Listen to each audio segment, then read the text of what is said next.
Okay, brothers and sisters, the Reverend. I am here with Scott Woodward.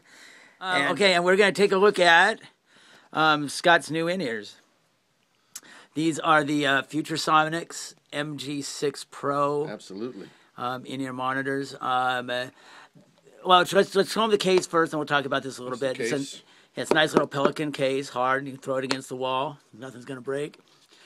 Inside, you've got your pouch that actually have the in-ears. You got your little cleaning tool to get the wax out of them, because you're sticking these in your ear. They will get wax in them. Instruction manual. Yes. There's a couple things to note about this. Let's look at the actual units real quick. The thing about Futuresonics is that they're different from pretty much everybody else's, just in the way they're designed.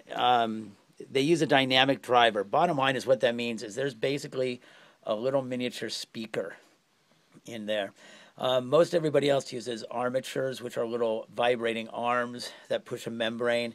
It doesn't really, it's really different types of vanilla. I may like French vanilla, you may like vanilla bean. There's not that one is right or wrong, they're just different. But for bass players and drummers especially, I think the dynamic driver makes a big difference. Scott, you've been using these for how long now?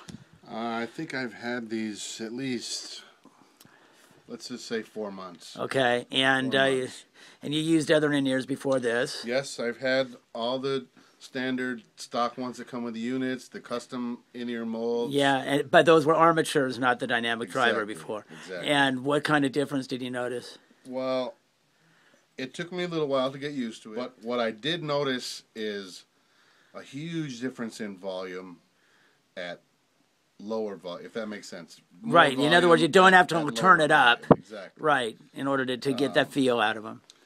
Bass response is huge, especially when I'm playing in with the whole band and the drum kit's in there.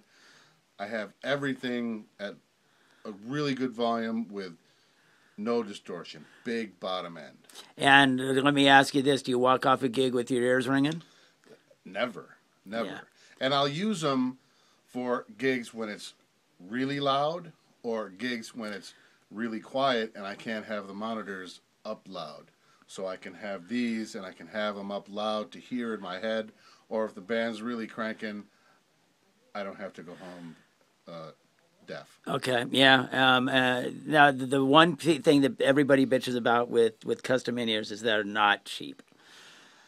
No, they're not cheap. But any company who makes any decent product is not cheap. You know, when you buy a guitar, if you buy a $200 guitar, you get a $200 guitar. If right. you buy a $1,500 guitar, you get what you pay for, and you only have one set of ears. So I think buy the best that you can afford. Right, and I mean, these are an investment in your career, Absolutely. in being older and being able to still play and not be deaf. I mean, I know Scott's got some damage. You've been in rock and roll bands all your life. I've got some damage. I've got tinnitus. My ears are ringing right now. Yeah.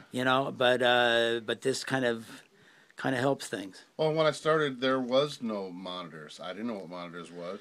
We just turned up really loud, and you got what you got. And now we're at the point where you have headphones that sound better than $1,500 wedges. Right. And, I mean, any good wedge is going to cost you the same amount as these things cost. Exactly. So you've got to kind of keep them in perspective. Yeah, they ain't cheap, but there you go. Scott, thanks very much, and out.